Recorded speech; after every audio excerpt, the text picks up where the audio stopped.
I'm Brandon Clark. This is my co-host Swall Hall, and today we're meeting on Uncommon Ground. So after 42 long days, I think today that we're recording it might actually make 43. I guess by the time today's the day the episode's coming out because we're shooting late. So it will be 43 days that the government has been shut down, but seemingly going to end. It's ended in the Senate, coming to the House. We're going to discuss that. We're also going to talk about the ACA, the Obamacare, Affordable Care Act, kind of the sticking point that caused this whole shutdown. And now going forward, what is going to be negotiated from both sides. A lot of talks have to go into that. And then we're going to discuss the midterms. Swa from the Republican side, me from the Democrat side. And then obviously we're going to kind of discuss and see what each side from our perspectives needs to focus on going into this midterm if we want to perform well. And then we're going to end with a debate on broadly MAGA fascism versus left wokeism. We'll kind of, get more into it when we get there, but just to give you the broad ideal, to start with the government shutdown ending, the reopening of the government. As I said, it was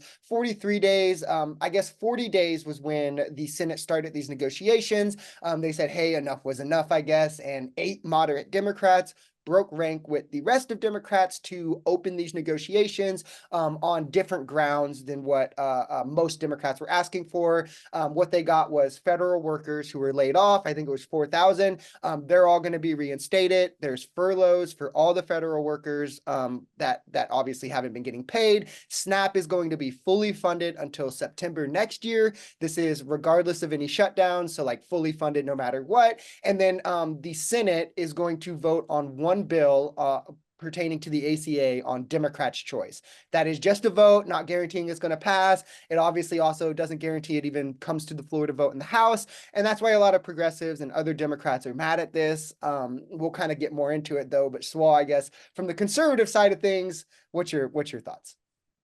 Yeah, obviously, as has been discussed on the show many times, I don't always align just straight with the Republicans. I'm actually not a big fan of that party. I'm a big fan of conservatism, but not necessarily the Republican Party. So I'm celebrating that SNAP is fully funded while a lot of the Republicans on my timeline are melting down, talking about pseudo facts, talking about all these welfare queens, which, yes, welfare queens exist, but as we discussed last week, very, very, very small minority of the people who are receiving any sort of benefits. So I'm glad that that's going to be funded and that people are going to be able to eat again. Obviously, I think that that's very important. So I'm glad to hear that. It seems like both parties are kicking the debt limit till next quarter, so that's not going to be dealt with. But that's fine. I think that obviously this has been a very hard shutdown for a lot of people. Even you were affected by the flights, and a lot of people that we know were affected by SNAP and stuff. So I'm just glad that it's coming to an end. I don't really care about the politics of it because once it starts to affect people's lives and livelihood, the politics stops being fun to talk about and stops just being depressing. So I'm just glad that it's ended. Moving forward, however, I just think that it's something that we're going to have to deal with about both sides just trying to get things for their party and it ending up affecting the American people. Obviously, the GOP was talking about demanding cuts from the Democrats, and the Democrats obviously were pushing for funding for stuff like Ukraine, FEMA, SNAP, all sorts of things. And so when you have two opposing sides, it's just hard to foresee a future where this doesn't just continue to happen cycle after cycle. So I wish there could be like a silver lining to this, like it's all done and we don't have to deal with this anymore. But it seems like the cycle is just going to keep repeating. So yeah, Just to say a thing that I never thought I would say a few years ago. I want Nancy Pelosi back as the Speaker of the House because this never happened under Nancy Pelosi. I just want to say with was smaller she? Who margins. was Speaker of the House during Obama? Oh, His that's I was 16, brother. Okay, yeah, I was gonna say because I know he had a shutdown when I was Yeah, 16 too. So I couldn't remember who that was, but yeah, you yeah, are right. too far back. But yeah, like I'm just saying, as much as I'm not a fan of her, and I'm sure you're not a fan of her. I'm sure we're not Absolutely fans of not. her for Yeah. different reasons, but or maybe a lot of the same reasons, honestly, too. But yeah, neither of us are fans of her. But yeah, I agree with you. It's weird because the way that these are set up, right? The budget resolutions is to kind of force negotiation. It's to force Right. democracy, to where even when you have majority, right, you get more leverage, but you still need some sort of seats. There's an amount of seats because you need 60 votes. Republicans have 53 seats, so they need 7 Democrat votes, right? So like when it comes to crafting a CR, you're supposed to keep that in mind. Okay, I can't be too partisan because then these 7 Democrats that I need won't vote onto it. And Republicans are just like, almost unprecedentedly, just like, nah, we're just going to do our own stuff. And if they won't go along with us, we won't negotiate at all, which is what scares me, that this is just going to happen again in January, which is like the next time Yep. they're going to have to do this. Because like you said, it's like our politics are becoming more polarized.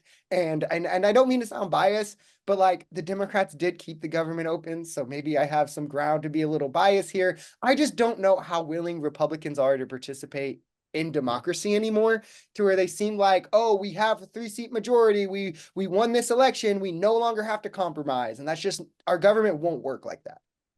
Yeah, I actually mostly agree with all of that as far as, yeah, the government is set up for collaboration and to be run by the people. I mean, that's part of the beauty of our country is it was founded by a bunch of like and I love homeschool, but like homeschool educated, living on the farm, like these aren't, our greatest scholars. These were regular people. Yeah. And in their genius, they devised it in a way that things could be changed and that we would have to work together because they knew that they didn't know everything. And so they didn't prescribe from on high some sort of governmental thing that was supposed to stay.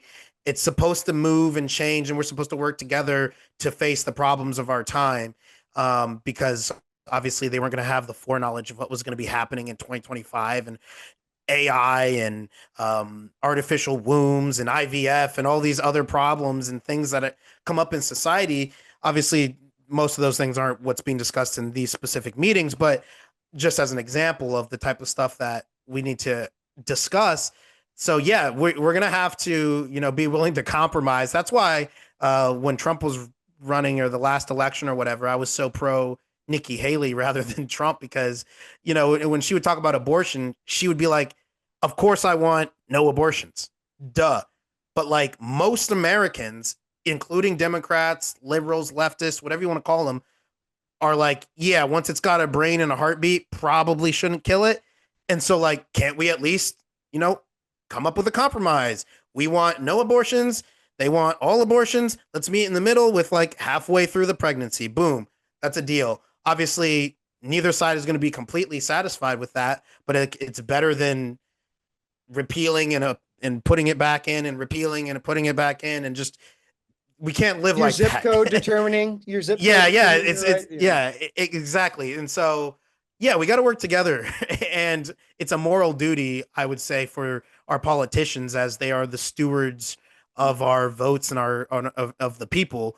And so I think they have a moral duty to be willing to talk these things out and to actually engage in democracy. Who would imagine? And Republicans cried for so long about having a mandate. And my thing is like, if you want to stomp around like you have a mandate to pass whatever you want and you don't want to negotiate with anyone, win 60 seats in the Senate. Like that's how you do it. We have a filibuster, right? Like win 60 seats in the Senate, a House majority. You can pass whatever you want, and now you don't have to negotiate. But you didn't do that. You won 53 seats in the Senate. You need 7 seats. You need 7 votes to pass anything you want to pass. So you have to negotiate. And like, to me, it's blown my mind that throughout this shutdown, that people are still trying to blame Democrats because they didn't vote for the CR when Republicans put the same CR on the floor 14 times. That alone shows that they're bad faith. If you put a bill down 14 times and it's been no every time, you're not trying to get a yes on it. You're not changing anything to try to get a single yes. You just want to be like, oh, look, they voted no against this 100 times because they're bad people. Meanwhile, Democrats as the minority party put 2 CRs, 2 different CRs on the floor. So they put more CRs down than the majority party whose job it is. And they were the ones who ultimately negotiated and compromised their entire position to reopen the government. So it's like, to me, it seems almost entirely on Republicans, but like, I don't know. Yeah. And like, I have no problem saying like, oh, this specific instance, it's the Republicans, but that's not to erase any other time when this has happened where I'm sure there was like I can't remember exactly if it was one of these situations where the government shut down, but I just know that there's been times when there's been bills at least where things have been frozen because the Democrats are trying to put in like, oh yeah, this is all like I'm just gonna make stuff up, so none of this is specifically what happened, but it's vague memories of like, oh, we need like some COVID stimuluses for the American people, but let's also put in 50 billion for Ukraine. Just a random number. None of that's the exact stuff, but stuff like that happens on the Democrat side too. So I like, yes, I'm fully willing to say like this time around, it was Trump and his goons who were up to no good, started making trouble in our Senate hood. But it could be anybody. It's really, I don't think that either of these people are like, either side is like in general are like bastions of moral virtue. I just don't buy that. I just don't think, just given the comments from politicians, and I bring it up all the time, the Obama quote about House of Cards. I don't think most of these people, I think there are young, naive people who get in and they're like, I'm going to make a difference. But I think a lot of these people, it's politicking. You can get somebody, one of those 7 Democrats, by paying for their kids' private school or doing some roundabout shady stuff. I'm sure that a lot of that happens all the time. And so I don't know. I think all these people are a bunch of bad actors. So I mean, I agree. We do need more principled progressives, young progressives, because that's the only way to save America. But yeah, no, I don't know. I think that the difference is shown in Democrats fighting like hell to keep SNAP benefits out, Democrats being willing to vote on a bill for military pay, for WIC. They were willing to work on a bill for transportation, for furloughs, for back pay, and Republicans for all of this were like, no, nope, you're either gonna go our way or all of these people are going to suffer. And I think that alone shows who cares about the American people and who's playing politics.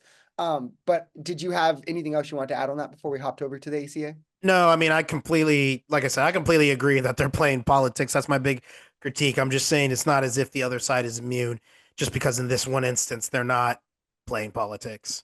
Well, we'll have to, only time will tell, I guess. But yeah, onto the ACA. Again, the ACA was kind of the big sticking point that caused the shutdown. Briefly, for those who didn't know, there were COVID era subsidies for the ACA that were set to expire. Democrats wanted those extended. Republicans don't want anything that has to do with the ACA extended. So that's what caused the government to shut down. If these credits expired, costs would go up, or in some states over 150%. I think like the average was over 70% for most people. But yeah, the ACA is something Republicans have long attacked. It's the Affordable Care Act. In my opinion, it's because they would rather give more leeway to privatization. However, again, in my opinion, the problem is privatization. I'm sure Shaw would disagree there, except I think he also supports universal health care. So we don't disagree too much on this. But yeah, the Affordable Care Act, I just want to briefly say, because I think a lot of people don't know, the best parts of the Affordable Care Act and the reasons why it's important is those with pre-existing conditions cannot be denied insurance now. Before the ACA, that was not a thing. Insurances cannot limit your coverage now within a year. Before the ACA, that was not a thing. If you needed chemo 10 times, an insurance could be like, well, we're only going to pay for it 8 times. And then those other 2 times, you got to pay out of pocket. That's not a thing anymore. You can stay on your parents' coverage until you're 26. They can't discriminate based on genders. Women were paying more for insurance because obviously like reproductive services, things like that, that erased that. Like there's so many things that come into the ACA that don't even have to do with like, oh, woke socialism, that it's insane that that's what the conversation so often gets broken down to. Billions for rural hospitals, right? But I could ramble for hours, so I'll let you jump in real quick, Swa, and then we'll keep going. Billions Because I'm for a staunch defender of the ACA. So um yeah, my biggest critique on the ACA is that it simply doesn't go far enough. We should abolish the insurance companies. yep, I agree. Yeah, so So then we completely agree. that's like my biggest critique is that the mixed model we have right now is sort of the worst of both worlds. Obviously there's some positives to the ACA, but right now we have bureaucratic prices, profit capture, and moral abdication all over our healthcare system. As people are probably aware who are watching this right now, is open enrollment. I don't know if you're dealing with it right now, getting your kid and yourself insurance, or if you guys are sticking with whatever you got. But my family, we've every year, because neither of my wife or my job, we don't have insurance through our job, so we just have to go through the marketplace, and it's an absolute nightmare. I've been scammed two times as far as getting the coverage that I think is going to be great. And then when I actually have it in practice, it's literally a scam, like a borderline scam. Just quickly, I had some insurance where I was paying almost $1,000 a month all year long. We had a baby. Unfortunately, in January, if you guys have any deductibles or out of pocket maximum type of plans, obviously that resets at the first of the year. So not a dime had been spent on anything medical up to this point. And so you know how much of my birth from my child was covered? $0, despite me paying an entire year of insurance solely for the, I mean, we're young. I'm in my 20s. I'm not going to the doctor every week. Okay. The only reason I need insurance is because I'm having babies. Like that's literally it. Like I'm not going to the doctor for anything else. Or if there's like, I get hit by a car or some emergency. And so like the fact that I was paying all of that and then none of it was covered, it's like, then what was happening? Yeah. And somehow the guy sold it to me like it was going to be the best thing for your young family, blah, blah, blah. And somehow he schmooth talked me and I didn't realize all the details. And so, yeah, I think that the ACA for what we have is the best that we got. But I agree with Pope Francis that health is not a consumer good. It's a universal right. And I think that unelective healthcare just needs to be free. And I don't consider that socialism. I think it's solidarity. I think it's just life, liberty, in the pursuit of happiness. Pretty hard to pursue happiness or to have a life if I have cancer or if I have, if I lost my limbs in an accident or something, and I can't pay for it. So I just think that this is a basic, fundamental human right and something that our country even includes, like I said, in our, life, liberty, pursuit of happiness. And so, yeah, I'm glad that it's, we're keeping it at least for now, and that they weren't able to completely get rid of it. I know that Trump wants to do something where he said they're going to somehow give the money to the people. I don't really know what he means by that, but I don't. In some instances, I think that works. Like I think that we should, instead of paying for this or that, we should give money, universal basic income. I understand that, but I don't think that we should do that with health. I don't think that should be the for that, what he wants to do is he wants to take the money that we're paying for these subsidies. Like we subsidize private insurances to cover people within, I think it's 400% of the poverty line. If they're like that close to poverty, we subsidize insurance companies to cover them. He wants to not do that anymore and instead take that money and then give that in the form of $2,000 checks to everyone, which is insane to me personally. That sounds like insane. One $2,000 check or $2,000 monthly checks, yearly check, like what? I don't know, just because it was one post that he made. I don't know if he even thought about it. And he just says stuff offhand. I don't know if he's even thought about it more than, oh, this might piss off some liberals. Like, honestly, you know what I mean? So like, but like, that's so stupid because that's not really how health costs work. Like, like I said, for a lot of us, obviously for older people, it's going to be different. You're going to be going to the doctor for, prostate exams, get stuff checked out, whatever. For people like you and me, our young families, young people, like I said, most of us, unless we have a chronic condition, we're not going to the doctor all the freaking time. I needed insurance and coverage for when there's an emergency. That's not $2,000. That's $20,000 or $200,000. And so even if it's going to be monthly, okay, I've saved up $24K. That might cover, that would probably cover a regular birth as long as there's no complications, maybe like a C-section birth even, but like that's not covering the NICU for a week. Yeah. It's not. Just mathematically, we subsidize annually, like we pay like annually, right? And it's like only like a few $100 billion. And if we were to pay checks like that, it would be a few $100 billion. So you can only do it like once a year, I would think, unless he was also taking the money elsewhere. But what I said on my channel when I was talking about it is like the healthy and the wealthy, right? Those are the only two people who are coming out in the plus on this. Like if you're immunocompromised, you're screwed. If you're like having a baby anytime soon, you're screwed. If you're elderly, you're screwed. Yes. Like if you like you freak accidents too. Exactly. Screwed. If you have an emergency happen, you're screwed. If you have to go for constant like chemo care, whatever kind of care, screwed. Yeah, all of that. So it's like only if like me and you and God forbid anything happens. Right. To us or our kids. Yeah. Yeah. That's the only people who pay off in the plus on this. So that's insane to me. Yeah. Like I said, I think that this is something that it will get to the midterm stuff. I think this is a bipartisan thing. I think we can, if we use the right language, I think we can get conservatives in on it. It's just they have trouble visualizing it as well. You've got people like Steven Crowder and people from Canada trying to tell us how shitty their system is, and it's like, okay, but first off, you're a different country. Like, we don't have to run it the same way you do. Like, just because y'all suck, like, you know what I mean? Like that doesn't mean that in principle that it's just impossible to ever have any free healthcare system that works in any way. We poach Canada's doctors. That's like the biggest problem with their healthcare system is they can get free college there, get their degree to be a doctor, and then get paid a lot more here. And it's just one border. So right. So that's a big issue. So they don't have enough doctors. And so that does make sense of the whole. I don't know if you've seen the Steven Crowder video where he goes to the urgent care or the emergency room or whatever, and he ends up, or maybe it's just a scheduled appointment. Either way, he ends up waiting for like the whole day, and they ask him to come back the next day, and he's like, "This is our healthcare system. You have to wait in lines all the time, or whatever." And like, if that was true, of course that sounds like a bad idea. Like, no, nobody wants to. Oh, I need chemo. Oops, I can't get it until February of next year. Like, yeah, that would be bad. We all agree on that. And so I think that the fear that the conservatives have is a genuine, healthy fear. If that is the case, like, would you agree that would be bad, waiting 3, 4, 5 months to get what now you could get in a week? Yeah, I mean, I agree that would be bad, but I don't agree that it's a genuine fear. Exactly.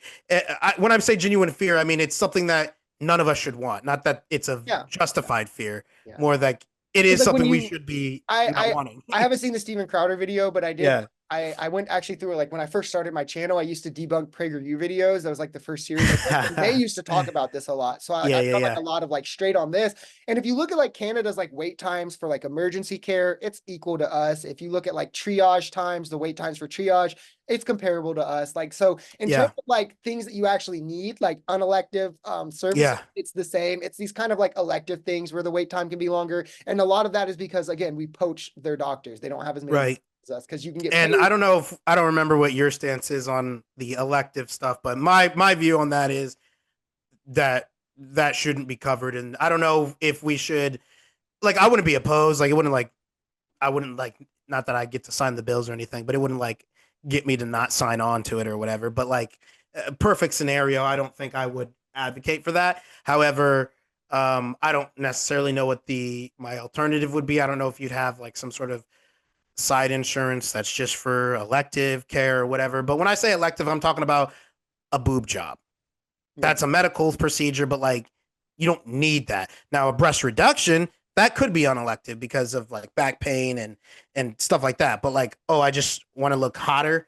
Well, like, yeah, I probably shouldn't be paying that. That's a luxury. You should probably just pay for that. My problem why I wouldn't be for that is that would add more bureaucracy into it, which would also cause more administrative costs because then you'd have to like, there would have to be some sort of like paperwork to file to like distinguish your care from elective to unelective and more billing stuff. And to me, that just makes more paperwork, makes more administrative costs, makes it cost more. I would just do single payer, universal healthcare. Everyone's on it. No questions asked. Right. If it was somehow unavoidable, all those things that you just brought up, in principle, do you think I'm off in principle that like stuff like that isn't really, it's not really what we're talking about with. I would agree with you on a boob job. I could see maybe down the line there's some that I would disagree with you on. Yeah, sure. I don't know the extent. That's just the first one that comes to my mind. That is like that's a medical thing. Obviously, you need a doctor. If you just want to get a boob job to look like more sexy or whatever, you could probably pay out of pocket. I'm fine with that.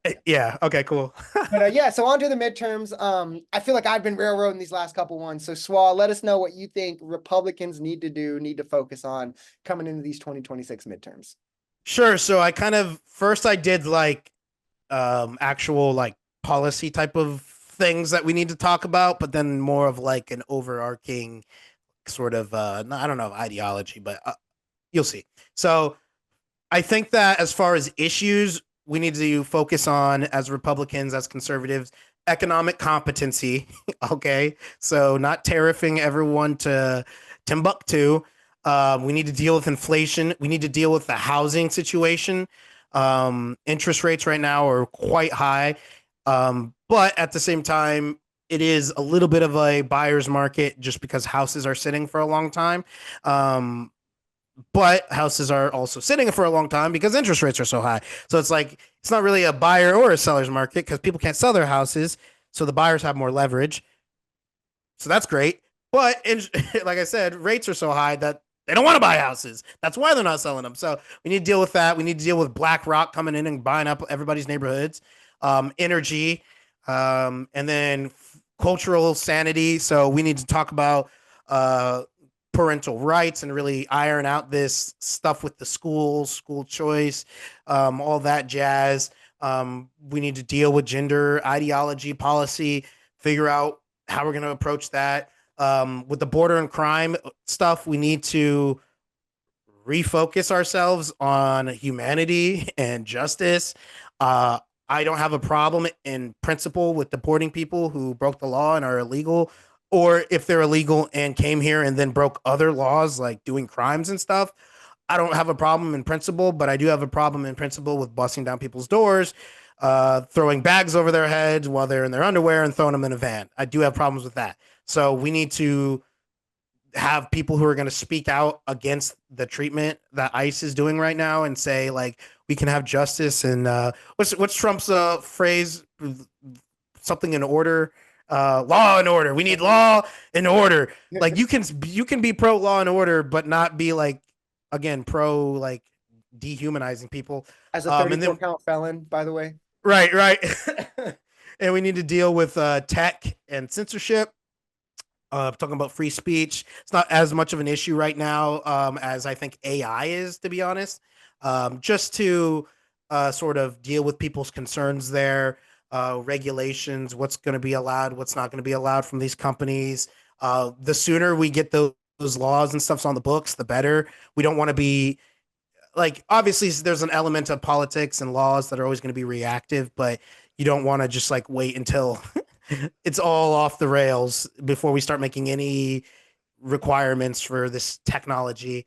And then the main thing is rebuilding trust in our institutions, and trying to talk about a post MAGA world, because midterms, obviously, we're going up on halfway through um, the term. And so obviously Trump is, although he's been talking about somehow being the president again, but assuming he's gone, obviously we're going to live in a post MAGA world, at least as far as post MAGA in power world and what that looks like and next steps. I got more to talk about, but let's get to what you think the Democrats need.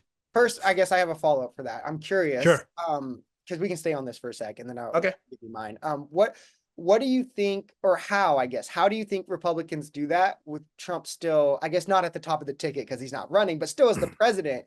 Do you think that they, like a lot of these things you mentioned, I feel like are almost antithetical to Trump, like trust in institutions, like economic competency. Yeah, right. So do you think that Republicans need to like break from him on messaging in the midterms? Because I feel like that's kind of risky. Or do you think like how do you think that's done? Yeah, so it's hard to say. I mean, I don't know. I see unfortunately, like the conservatives that I'm around that are my age are actually just like more radical than Trump.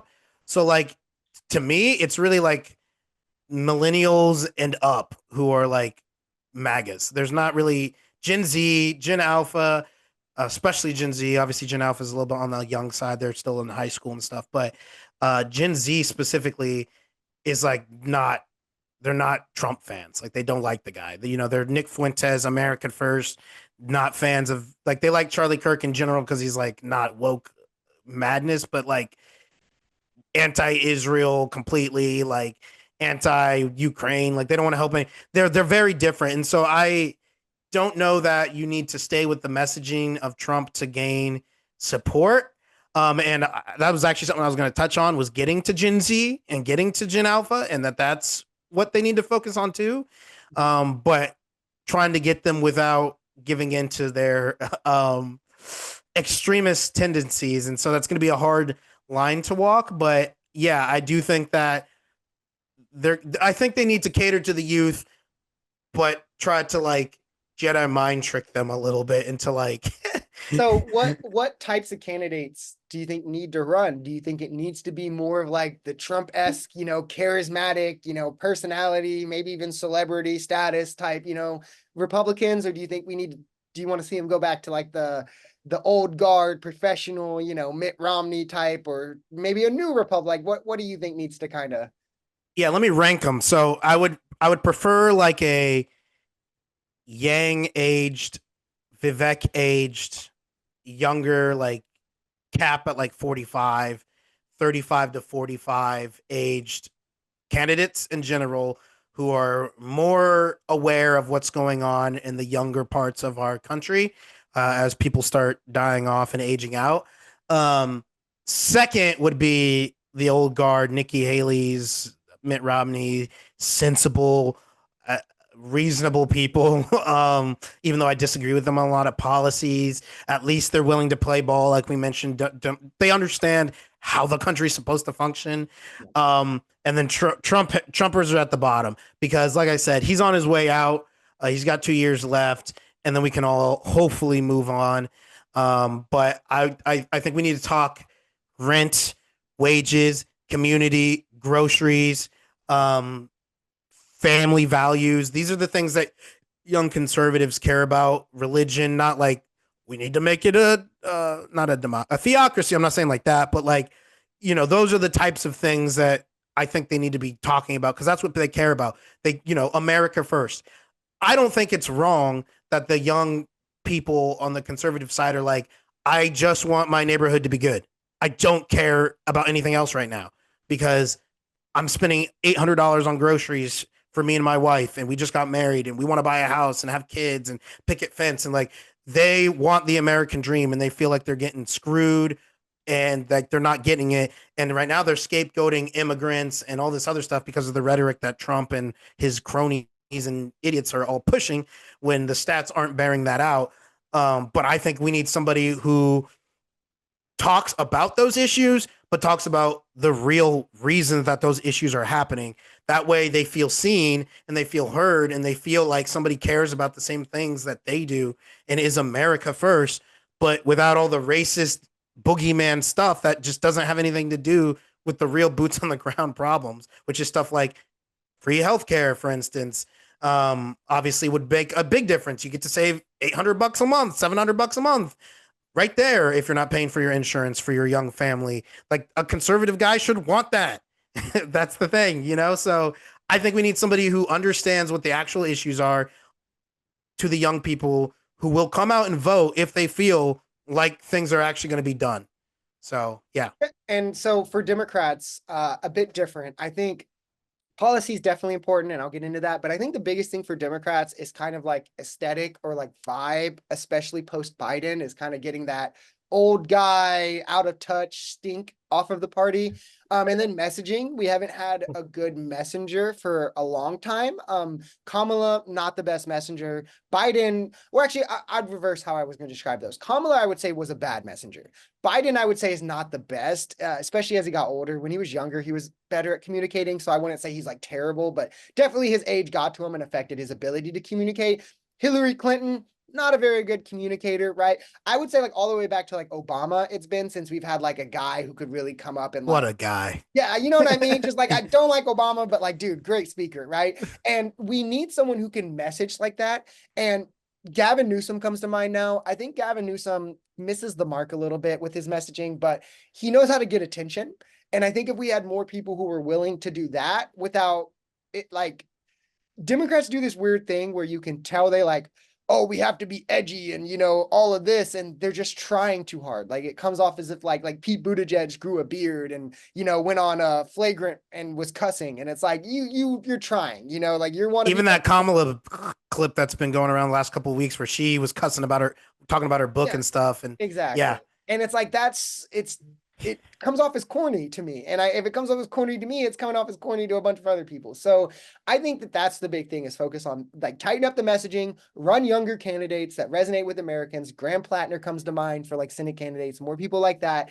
And then focus on the things that Americans care about: affordability, pricing. Look at what just got Zoran shot up from being mm-hmm. nobody to Mm-hmm. the New York City mayor, right?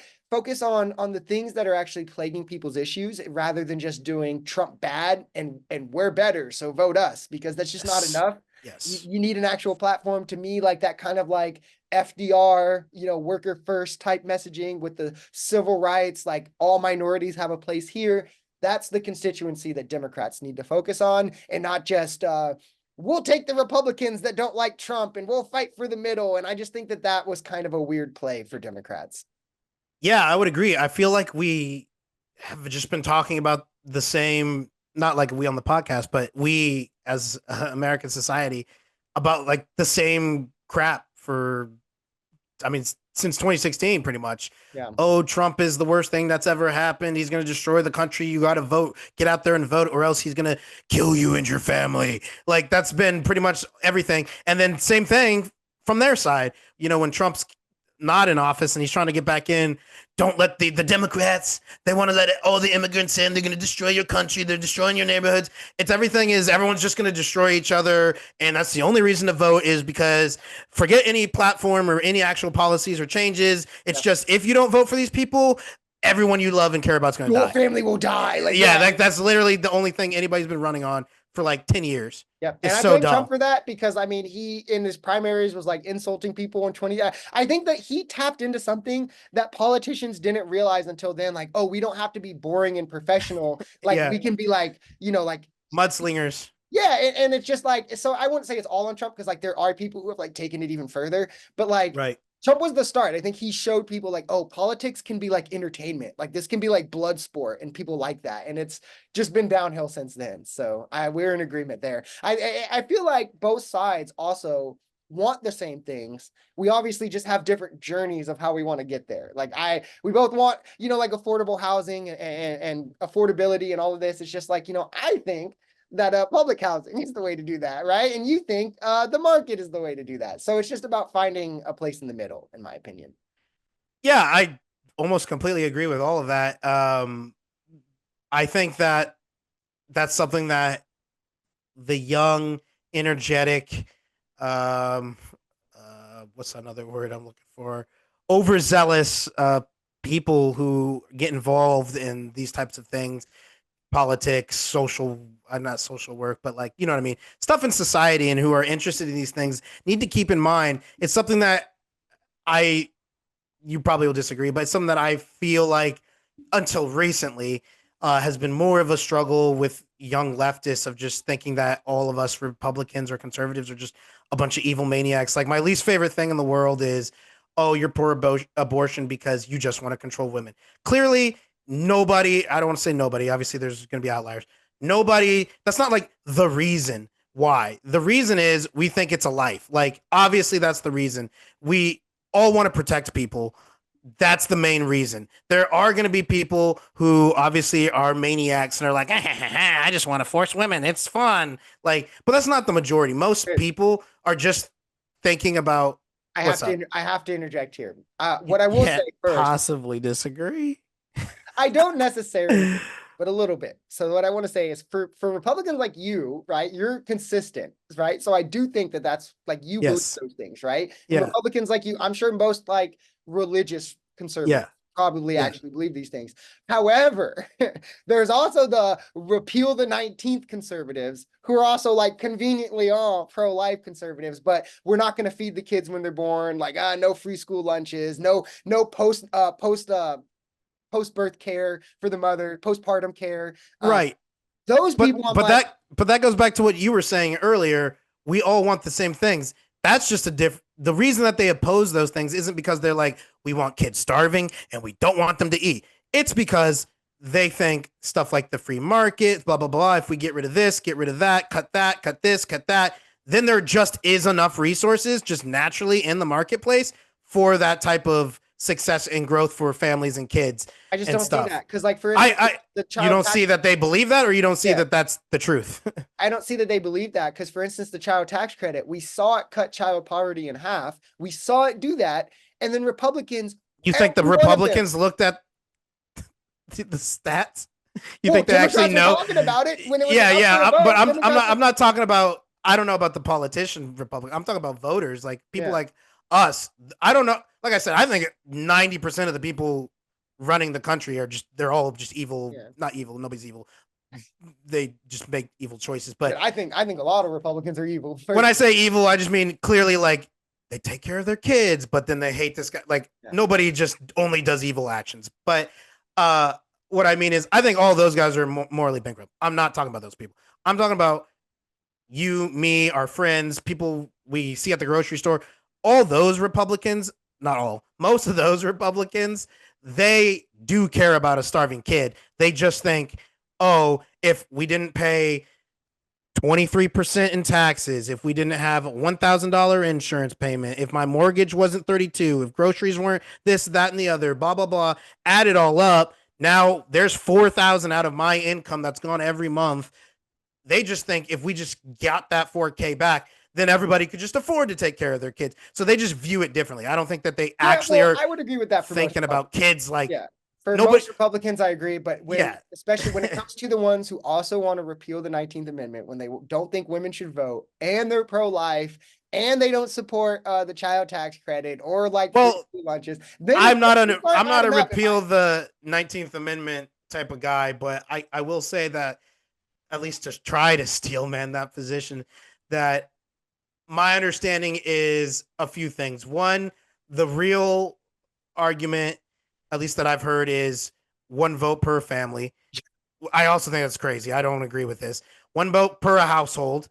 The other thing is that they believe, unfortunately, and I don't agree with this either, that the reason we have a lot. Well, because I'm just trying to say what they actually argue for. I don't think they're just like, we hate women. I think that it's that they think that most of the women vote for the things that they don't like. And so they're like, if we get rid of their votes, then we actually get positive change in society. A lot of these people also think women shouldn't be in the workforce, which now like we're also getting into a debate on like positions you wouldn't even. Well, yeah, I'm not debating. Yeah. So I don't know why I wouldn't defend those things. Yeah.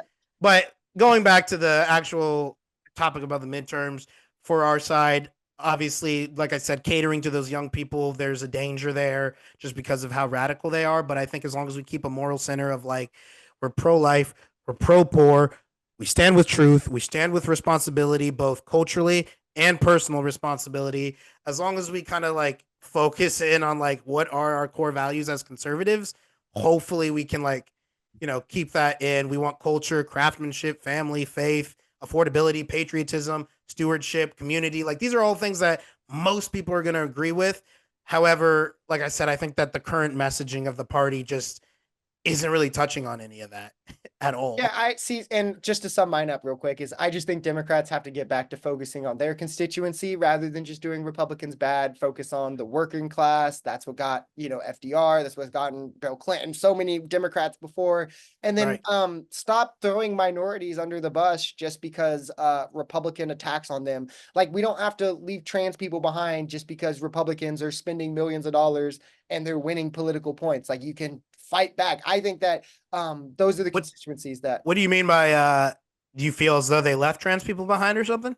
Yeah, like Kamala Harris and her platform didn't have a single platform even about the LGBTQ community. Oh, she didn't even bring it up, you mean? And then, yeah, and at least in the stump speeches I covered, obviously there's so many she might have mentioned. Right. I never watched her talk about it. She never talked about it at a lengthy capacity.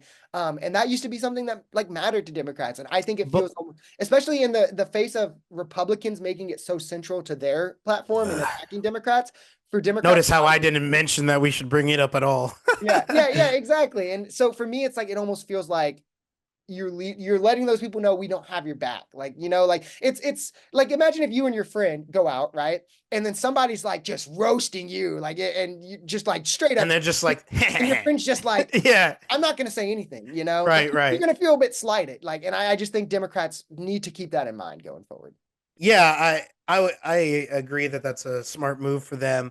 So you're less talking about like we need to institute specific policies and more like at least on the messaging side, like talk about it, talk about how they're valuable, whatever, blah blah blah blah blah, whatever you guys would say, rather than because that was going to be my follow up was like, well, is there actually I guess there was something that Trump passed. I was going to say, is there like something that needs to be like done in that arena right now that you think? But I forgot that he did pass a few things early on in a executive order, so I guess you would say that there's stuff that needs to be done there. Yeah, yeah, and I mean, well, for policy, I just think we have like our policies are pretty well known. We want higher minimum wage. We like stronger unions. I like how Biden focused on clean energy investments that created hundreds of thousands of manufacturing jobs, focusing on climate. So I think in terms of policy, we have pretty strong platform. It's just about how we message it. Like that, we just messed up so bad on it. Sure. So, but yeah, so on to MAGA fascism versus left wokeism. I guess these are kind of broad ish topics. But we're just talking about which one affects or harms is more I said dangerous, is more damaging, is more damaging is to what you said in America. the Yeah, text. yeah. So that's I'm perfectly fine with that. I just wrote MAGA fascism versus left wokeism like it's a movie title or something like that. But yeah. So again, I went first on the first two ones, so you can let us know Sure. your argument on this. So obviously, everybody already knows I don't like either of these things. I'm not a fan of MAGA. Their excesses, the conspiracy nature, the cult of personality, and some of their actual moral stances, I just adamantly disagree with. That being said, I do think that wokeism edges out because I think that they leave the arena of politics and start dabbling in existential and aspects of truth itself. And so, first reason I think that they're worse is I think um, abortion. Obviously, I'm gonna think that that's a big problem. Over 60 million since 1973, according to the CDC. I hate how the woke ideology has reframed abortion. It used to be like safe, legal, and rare, and now it's wear abortion T-shirts, have birthday cakes, and celebrate when you have an abortion, blow out the candles, make a TikTok, throw a whole party. Yay! I killed the baby. It's great. I think that whole thing is absolutely disgusting, and that it's contributing obviously to a bajillions of not bajillions, but millions, but millions of deaths. That's a great moral injustice, and that it's contributing to the loss of innocence of society. And I think it's just brainwashing as well. Um, I also obviously disagree with a lot of the gender ideology, LGBT stuff. And this is where I say that there's some existential issues here about what subjective truth are man and woman transcendental categories, or are they just sort of man-made inventions? Obviously, as a conservative and as a Christian, I'm going to say these are transcendental categories. These aren't feelings. They're not ways that we feel. They're just ways that we are. And so I think that they are contributing to an erasure of fundamental truths. Along with that, there's consequences of child harm, medicalized child harm, loss of identity, depression, all sorts of stuff like that. And I just think that it's bad. The targeting of children, uh, you know, not trans story hour. What's it called? Where they dress up. I forget what's called, but Drag. where the drag story hour, weird books in schools with people touching privates or showing privates and all this weird stuff. I think all that needs to go away and be dealt with. I think it's horrible. Um, Corrupting children is like one of the lowest things that you can do. Um, I think the compelled speech stuff, not as much of an issue. It seems these days, it seems the pendulum has swung a little bit more. But I think that, there was a little soft totalitarianism in there of and all this stuff like microaggressions and all these extra terms being added. And I think that their aim to dismantle the merit and justice system is bad as well. I think we need equality of opportunity, not equality of outcome. I think it can breed resentment. I think they are contributing to racial essentialism, where I think race is like 1/10 of who you are as a person. It does not define you. No single thing does. And I think that they have a tendency to, they really focus on identity. You're gay, rather than a person who just happens to like this type of person. They make it who you are. And I think that that's all very bad. And then the way that they've colonized our institutions, academia, the HR departments, the old guard media, at least not so much the new school, government grants, all of that, I think is a problem. And so those are like the main issues that I think are plaguing us from wokeism. I could talk about like cancel culture, Me Too, and all that. But that's obviously a little bit, Christmas past sort of thing. So those are my main issues.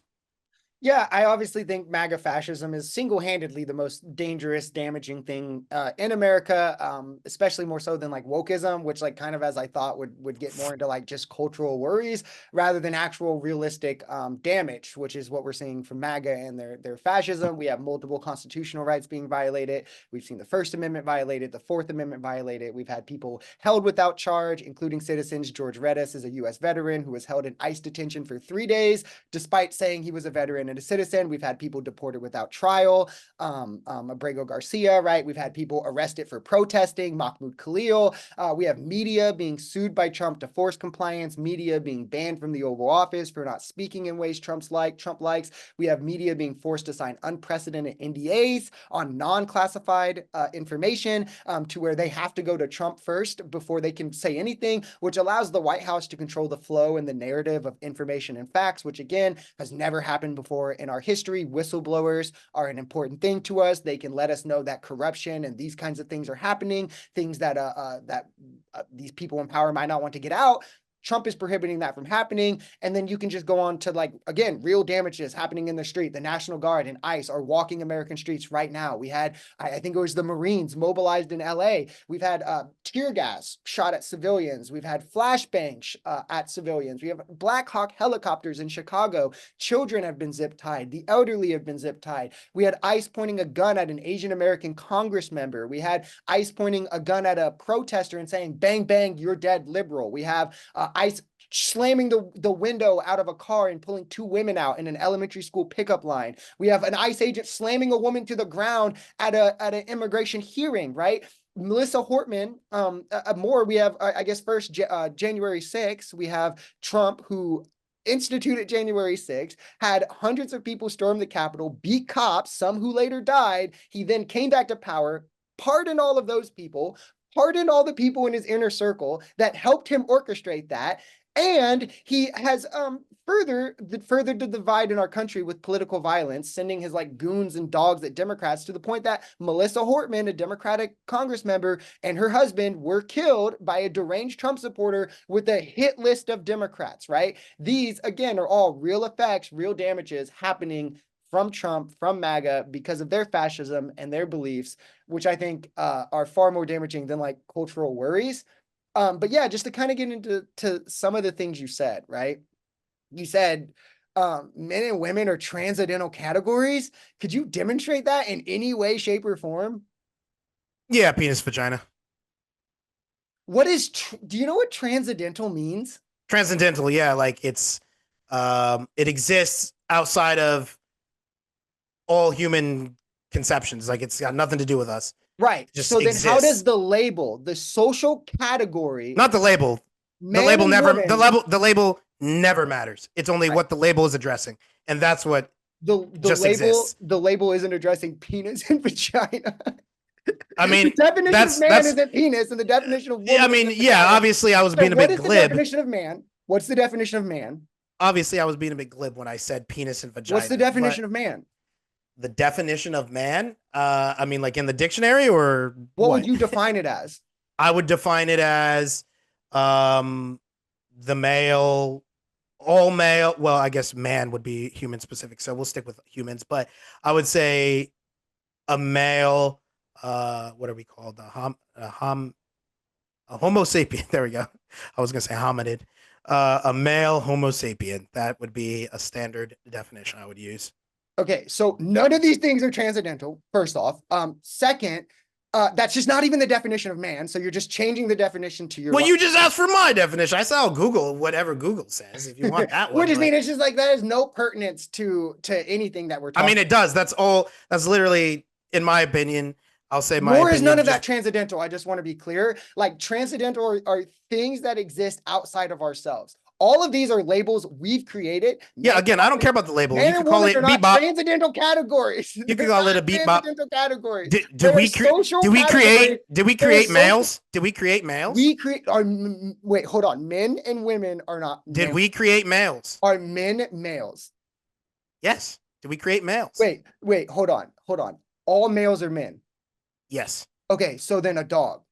A male dog is a man? Well, as I already said, Wait, no. Homo You said sapien. all males are men. Are all males men? You said yes. Is a male Okay. dog a man?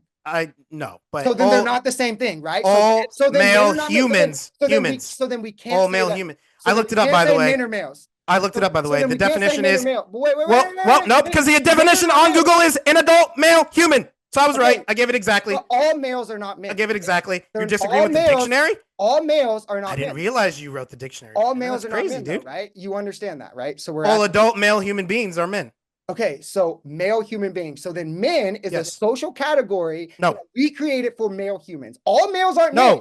So they're not just males. It's That's not categories that's we not how created. that's not how it works. Yes, it Do is. you understand? No. Yes, it is. No, Men listen, is a listen to me. category. Listen to me. Men is a Listen to me. category. Wait, no, because we're gonna walk through this step by step. This is bad men a philosophy. You category? don't understand what Is you're men talking a category? about. Is men a category? Yes. Okay, men is a category A that transcendental category. Yes. no, it's not. How Yes, is and I'll explain. okay, I'll explain. No, but yeah. Demonstrate that as transcendental. Because There is transcendental. yes. Nothing There transcendental. is a category of things that are apples.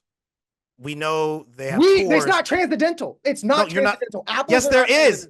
transcendental. You're not understanding what I'm arguing, No, I guess. Apple is language. It's linguistic. Yes, created I know. language. That's Again, not transcendental. Language is not transcendental. This is bad. philosophy, what duh, you're doing. duh, This is not transcendental. No, again, as soon as you start talking about the label, you're straw manning. You're not even talking about the topic that I'm talking about. Yeah, The label is irrelevant.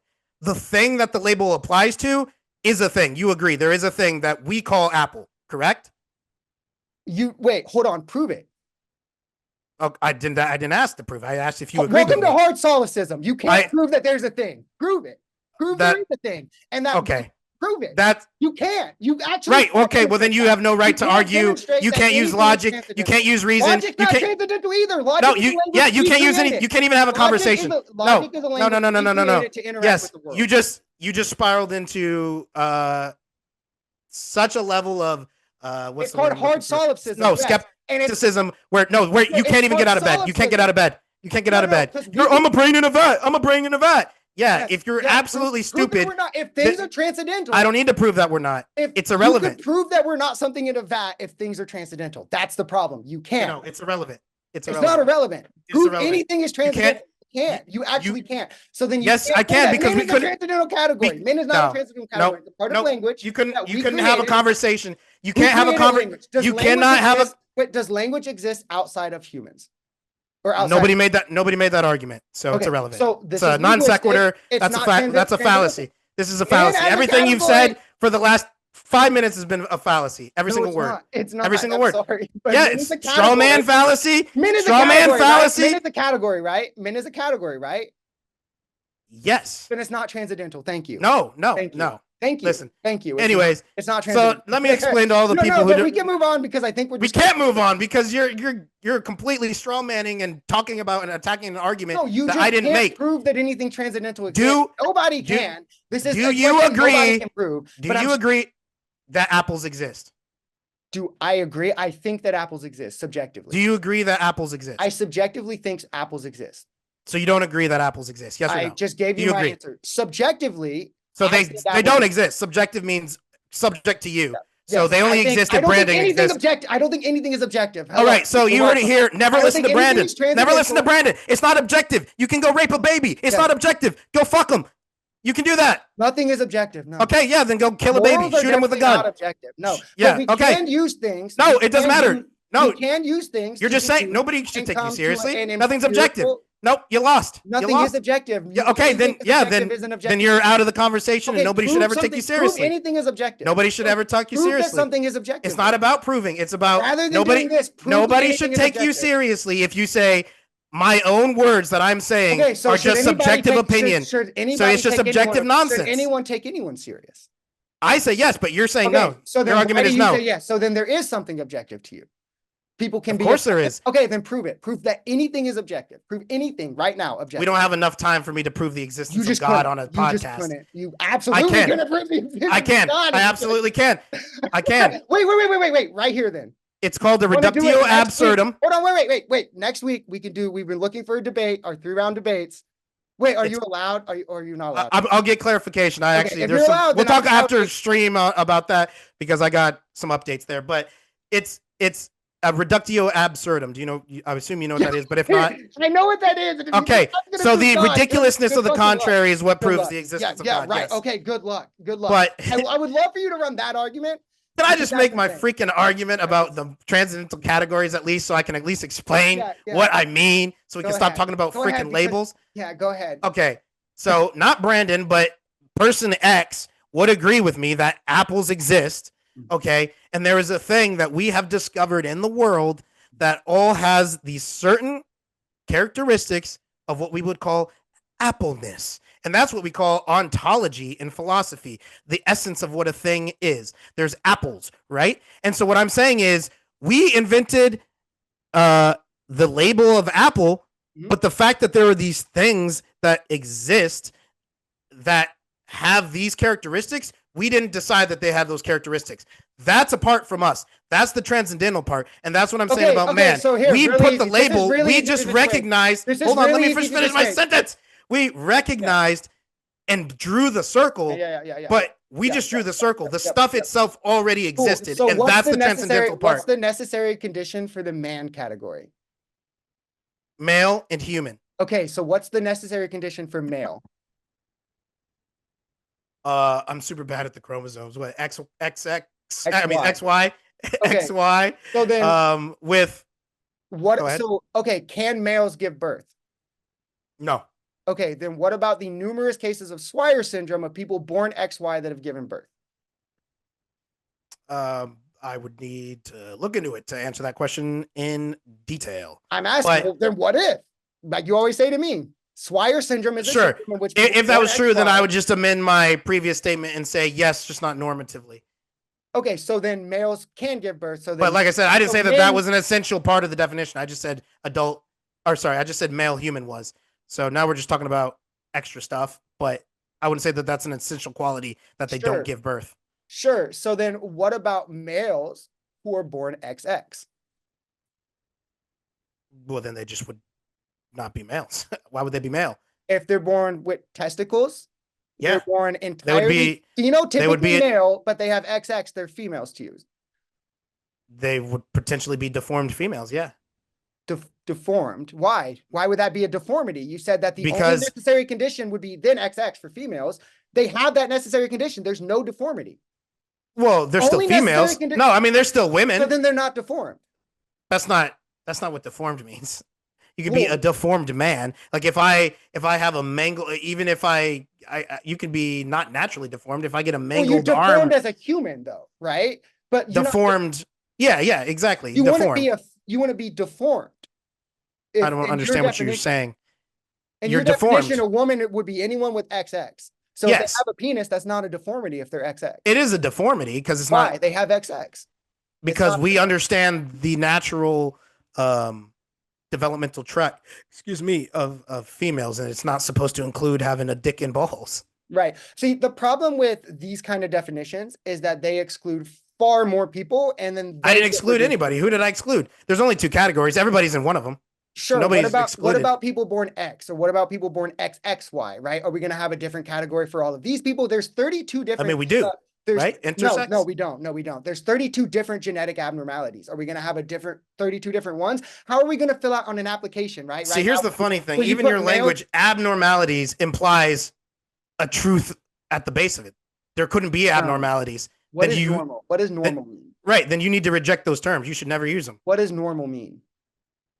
The way that it's supposed to be, the standard. It means typical, right? The standard. No, it means typical.